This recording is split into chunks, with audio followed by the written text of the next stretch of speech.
नमस्कार। आज हमारे बीच में अवंती हॉस्पिटल की स्त्री रोग विशेषज्ञ डॉक्टर राजश्री मुखिया मैम मौजूद हैं, जिनसे हम स्त्री रोग के बारे में कुछ जानकारियां प्राप्त करेंगे। मैम, सबसे पहले पीसीओडी के क्या लक्षण होते हैं और इनका बचाव क्या होता है? सबसे पहले तो मैं सभी श्रोताओं को या जो ये प्रोग्राम देख रहे हैं उनको नमस्कार करती हूँ। अभी इन्होंने बहुत अच्छा प्रश्न किया है जो बहुत ही कॉमन चल रहा है, जो एक हम देखने में भी आ रही है प्रॉब्लम, पीसीओडी की प्रॉब्लम। पीसीओडी इसका जो फुल फॉर्म है वो है पॉलीसिस्टिक ओवेरियन डिसीज। नाम से ही इंडिकेट करती है कि ऐसी बीमारी जिसमें कि ओवरी इन्वॉल्व है और ओवरी के अंदर मल्टीपल सिस्ट फॉर्मेशन हो जाती है। ये जो प्रॉब्लम है यूजुअली हमको रिप्रोडक्टिव एज ग्रुप में देखने में आती है। यूजुअली 15 से 44 इयर्स के बीच में हम देखते हैं। वैसे तो इसका कोई एकदम से डेफिनेट पता नहीं चलता है, लेकिन फिर भी पेशेंट हमको या तो बहुत यंग गर्ल्स रिपोर्ट करती है अगर मेंसेस की प्रॉब्लम आती है तब, या फिर उनको मैरिज के बाद में प्रेगनेंसी कंसीव नहीं हो रही है, प्रेगनेंसी नहीं हो रही है तो उस टाइम रिपोर्ट करती है। तो ये दो समय में हमें पता चलती है कि इनको पीसीओडी की प्रॉब्लम हो सकती है। यूजुअली जो इसमें पीसीओडी में जो कंप्लेंट्स आती है, सबसे मोस्ट कॉमन कंप्लेंट जो होती है वो होती है कि मेंसेस की प्रॉब्लम हो रही है, या तो मेंसेस हो नहीं रहे हैं, ठीक से नहीं हो रहे हैं, या काफी अंतराल से हो रहे हैं। तो मोस्ट जो कॉमन कंप्लेंट पेशेंट लेके आती है वो यही बताती है कि हमें या तो ब्लीडिंग बहुत ज्यादा हो रहा है या नहीं हो रहा है। जब पेशेंट आती है उसके साथ में ही वो हमें ये भी बताती है कि वेट गेन काफी हो रहा है उनके चेहरे पे मुहासे ज्यादा हो रहे हैं, कभी कभी ये कंप्लेन होती है। डार्क कॉम्प्लेक्शन हो जाता है, पिगमेंटेशन बढ़ जाता है बॉडी में सभी जगह। तो इस कंप्लेंट से पेशेंट हमको रिपोर्ट करती है।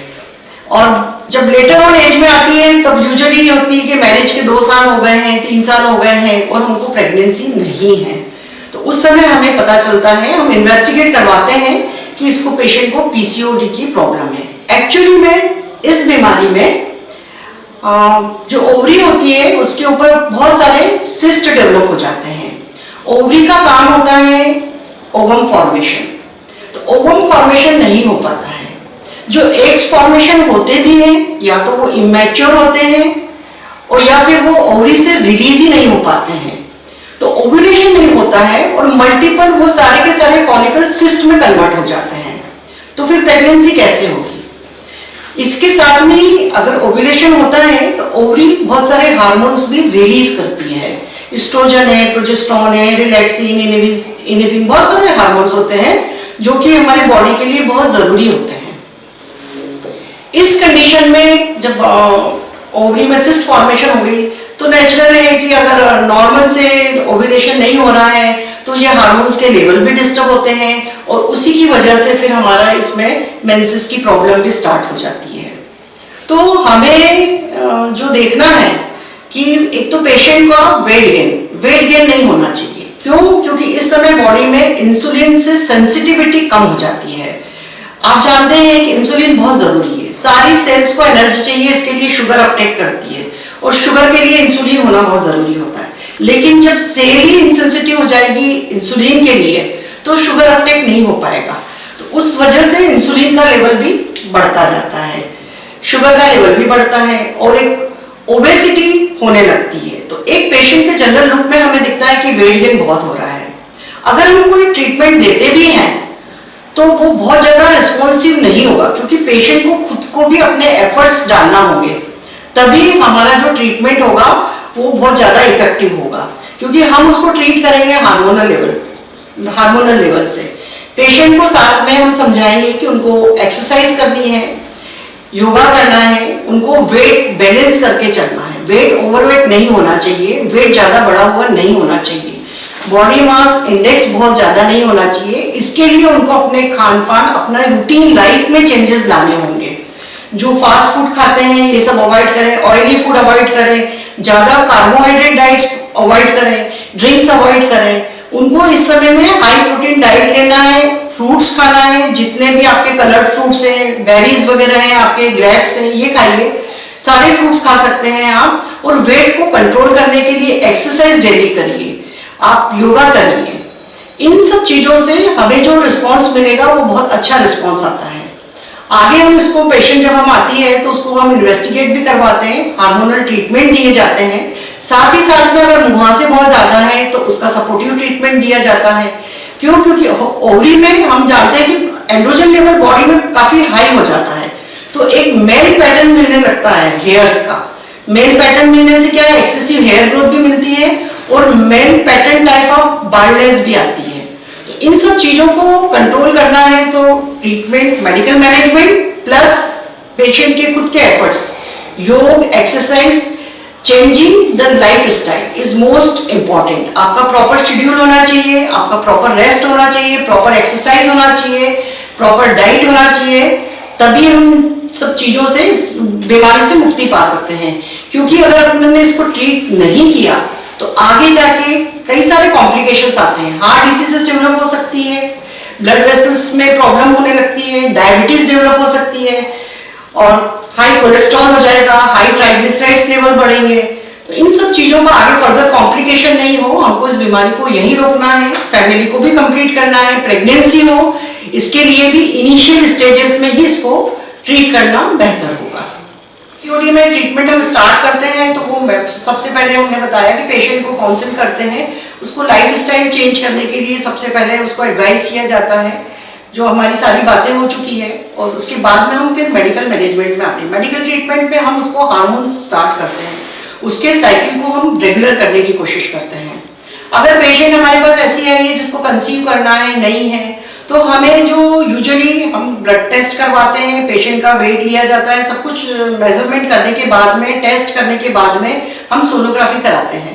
सोनोग्राफी में हमें पर्टिकुलर एकदम स्पेसिफिक पीसीओडी का पिक्चर दिखता है और उसी को ट्रीट करने के लिए अगर मेडिकल मैनेजमेंट सक्सेसफुल नहीं होता है तो फिर हम सर्जिकल मैनेजमेंट करते हैं। हम लेप्रोस्कोपी करके और वो जो सिस्ट होता है या वेज रिसेक्शन किया जाता है ओवरीज का, उस ढंग से भी हम ट्रीट करते हैं। लेकिन ये कोई लाइलाज बीमारी नहीं है, अगर टाइम से किया जाए तो इलाज भी संभव है और पेशेंट को बीमारी से मुक्ति मिल सकती है, साथ में ही कंसीव भी हो जाती है। बहुत सारे पेशेंट कंसीव कर जाते हैं, आपको ट्रीटमेंट लगातार लेना होगा और कंसीव बिल्कुल होंगे। अल्टीमेटली हमें सक्सेस मिल ही जाती है, लेकिन उसके लिए प्रॉपर फॉलो बहुत जरूरी है। मैम, आज की तारीख में हम लोग ये चीज़ देख रहे हैं कि सर्वाइकल कैंसर बहुत ज़्यादा हो रहा है, तो इसके क्या लक्षण होते हैं और इससे कैसे बचा जा सकता है? क्या इसके लिए वैक्सीन कोई अवेलेबल है? हाँ जी, देखिए अभी जो ये प्रॉब्लम बताइए अपने सर्वाइकल कैंसर, ये क्यों इम्पोर्टेंट है? सर्वाइकल कैंसर इसलिए इम्पोर्टेंट है क्योंकि अगर इसको इनिशियल स्टेजेस में पकड़ लिया जाए तो मृत्यु दर बहुत कम हो जाती है। 5 ईयर सर्वाइवल रेट बहुत अच्छा मिल जाता है हमको, अगर हम इनिशियल स्टेजेस में इसको डायग्नोसिस कर लेते हैं। थोड़ा भी अगर ये लेट होता है, स्टेज सेकंड में चला जाए या इन्फिल्ट्रेट कर जाए तो फिर ये एक लाइलाज बीमारी है, इसमें मॉर्टेलिटी रेट बहुत ज़्यादा होता है। अब हम ये जानते हैं कि जो सर्वाइकल कैंसर, सर्वाइकल पार्ट है क्या एक्चुअली में? सर्वाइकल पार्ट जो होता है वो जो यूट्रस होता है, यूट्रस के लोअर पार्ट में जो होता है, लोअर पार्ट जो नैरो हो जाता है उसी को हम सर्विक्स कहते हैं। और ये जो बीमारी होती है उसी एरिया में होती है जिसको कहते हैं सर्वाइकल कैंसर। कैंसर के नाम से ही हम जानते हैं कि कोई ऐसी बीमारी जिसमें कि प्रॉपर ट्रीटमेंट होना बहुत जरूरी है और इनिशियल स्टेजेस, कोई सा भी कैंसर हो, अगर इनिशियल स्टेजेस में हम उसको ट्रीट करते हैं तो ये ट्रीटेबल होता है। इससे हमारी मॉर्टेलिटी और मॉर्बिडिटी रेट्स बहुत कम हो जाती है। इसीलिए हम जोर देते हैं कि कोई भी बीमारी हो हमको उसकी प्रारंभिक अवस्था में ही पकड़ लेना चाहिए। तो इसी तरह से सर्वाइकल कैंसर की कुछ हम जो देखते हैं, जो कंप्लेंट्स आती है पेशेंट की, वो उस पर ध्यान देने की जरूरत है। अगर इंटरमेंस्ट्रुअल ब्लीडिंग है, आपके साइकिल के बीच बीच में ब्लीडिंग हो रही है, ठीक है, उसके बाद में अगर पेशेंट मेनोपॉज हो गई है, पेशेंट का मेंसेस रुक चुका है, उसकी एज 50 के करीब है और वो अगर सडन कंप्लेन करती है कि ब्लीडिंग हो रही है, तो ये सब अलार्मिंग सिस्टम है। फिर जो थर्ड चीज है वो पोस्ट कॉइटल ब्लीडिंग है। अगर आपके रिलेशन हुए हैं उस समय ब्लीडिंग होती है तो वो भी बहुत इंपॉर्टेंट है, क्योंकि उस समय हमको बहुत जानना जरूरी है कि ये ऐसा हुआ क्यों। उस चीज को कभी भी लाइटली नहीं लेना चाहिए। साथ ही में कंटिन्यूअस कोई डिस्चार्ज है, बहुत फाउल स्मेलिंग डिस्चार्ज हो रहा है, बार बार इन्फेक्शन हो रहा है, तो हमको इमीडिएट डॉक्टर के पास जाके ट्रीटमेंट लेना बहुत जरूरी है। क्योंकि सर्वाइकल कैंसर एक ऐसा कैंसर है जिसको इनिशियल स्टेजेस में हम ट्रीट कर सकते हैं। अगर ऐसे कोई भी कंप्लेन आते हैं तो हमको इमीडिएट आना है हॉस्पिटल में, अपने डॉक्टर से मिलिए आप। इसका जो मेन कॉज होता है, वैसे तो बहुत सारे कॉज होते हैं, लेकिन जो मोस्ट इंपॉर्टेंट है 90% केसेस में एक वायरस होता है जिसको हम कहते हैं HPV, ह्यूमन पेपिलोमा वायरस। हमेशा वो वायरस तो नहीं कॉज करता है, लेकिन बहुत सारे केसेस इसके लिए रिस्पॉन्सिबल होते हैं। HPV वायरस की वजह से आगे जाके टर्न हो जाता है, वो जो रीजन होता है कैंसर में टर्न हो जाता है। ये HPV वायरस बहुत सारे लोगों को इन्फेक्शन अगर रहते भी हैं तो बॉडी का इम्यून सिस्टम से वो ट्रीट हो जाते हैं, लेकिन कुछ पेशेंट्स में ट्रीट नहीं कर पाता, बॉडी का इम्यून सिस्टम फेल हो जाता है। उस कंडीशन में वो वायरस अगर ग्रो करता है तो कुछ लीजन्स भी होते हैं जिनको हम वॉर्ट्स कहते हैं, जेनाइटल वॉर्ट्स कहते हैं, कॉन्डोइलोमेटा कहते हैं। तो ये एक अलग तरह के अल्सर्स है, ग्रोथ है जो सर्विक्स पे मिलती है। अगर ऐसी कोई कंडीशन होती है तो हम उसके लिए जब डॉक्टर के पास जाते हैं तो इमीडिएट हम सबसे पहले उसका टेस्ट करते हैं। टेस्ट बड़ा सिंपल टेस्ट है और बड़ा इजीली हो जाता है। हमें एक स्लाइड बनाना होती है जिसको हम पैप स्मीयर कहते हैं, जिसमें सर्विक्स से या यूट्रस के मुंह से हम थोड़ा सा सेंस लेते हैं, जिसको हम कहते हैं, पेशेंट को समझाते हैं कि थोड़ा सा पानी लेते हैं। कोई पेनफुल नहीं है, कुछ भी नहीं है, 2 मिनट का प्रोसीजर है। ये स्क्रीनिंग प्रोसीजर है। सारे पेशेंट की जो होते हैं, हम सभी में प्रेफर करते हैं कि स्क्रीनिंग होना चाहिए, तो हम पैप टेस्ट बोलते हैं इसको, ये करते हैं। अगर पैप टेस्ट में हमें कुछ पॉजिटिव रिजल्ट्स मिलते हैं, हमें सेंस एबनॉर्मल मिलती है, तो हम HPV टेस्टिंग के लिए भी प्रेफर करते हैं कि हम डायरेक्ट ह्यूमन पेपिलोमा वायरस को भी उसमें चेक किया जाए। और अगर ये टेस्ट पॉजिटिव आते हैं तो फर्दर हम उसको एडमिट करके सर्जिकल मैनेजमेंट के लिए ले लेते हैं।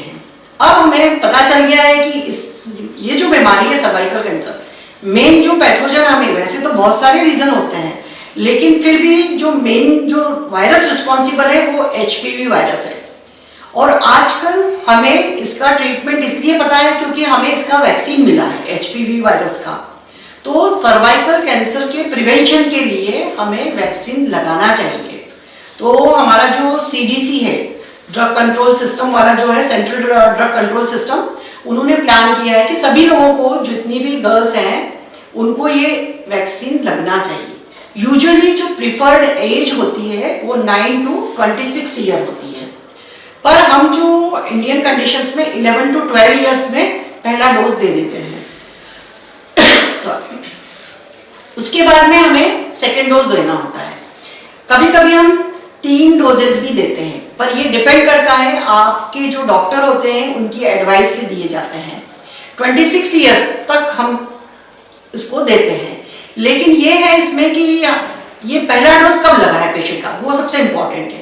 बिफोर पेशेंट की कोई भी सेक्सुअल एक्टिविटी स्टार्ट हो, उसके पहले ये वैक्सीन लगना चाहिए, तभी ये सबसे ज्यादा बेनिफिशियल है। लेकिन बीच में भी कई बार हम देखते हैं कुछ इम्यूनो कॉम्प्रोमाइज्ड पेशेंट्स होते हैं, कुछ पेशेंट्स ऐसे होते हैं जो ऑलरेडी कैंसर के होते हैं, या कुछ मेडिसिन चल रही है, या ऑर्गन ट्रांसप्लांट वाले पेशेंट है, तो उस कंडीशन में भी हम उनको प्रोफाइलेक्टिकली दे देते हैं। तो उसमें हम उनको यूजुअली 3 डोजेस देते हैं। पहला डोज लगता है, उसके 1 महीने के बाद दूसरा डोज, और थर्ड डोज आफ्टर 6 मंथ। अब ये जो यंग गर्ल्स में हम अगर वैक्सीनेट करते हैं तो 2 डोजेस इसके सफिशिएंट होते हैं। First is at the age of, जब भी लगाया आपने 11-12 ईयर्स में, और सेकेंड जो डोज होता है वो आफ्टर 6 मंथ।